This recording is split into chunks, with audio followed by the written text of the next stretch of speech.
Ngayong Halloween month, kasama sa mga kwentuhang katatakutan ang mga makapanindig balahibong paniniwalang Pinoy.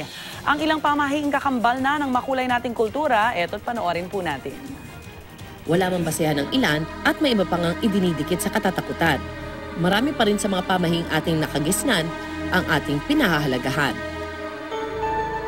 Isa na rito sa pinakapopular ang pagbabawal sa pagpapakuha ng litrato ng tatlong tao dahil ang nasa gitna raw posibleng mamatay. Kung susuriin natin yan, medyo Judeo-Christian yan kasi ikinukumpara natin yan dun sa tatlong krus sa Golgota.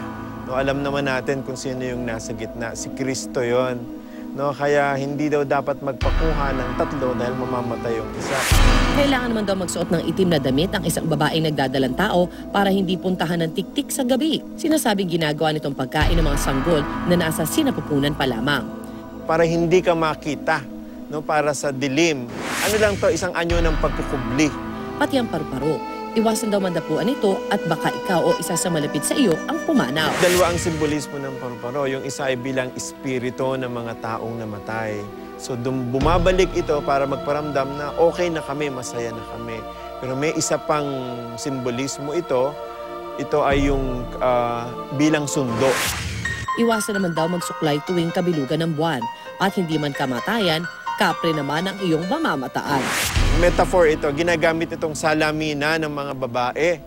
No? Doon nagsusuklay sila sa harap ng buwan kasi nga makintab na makintab yan.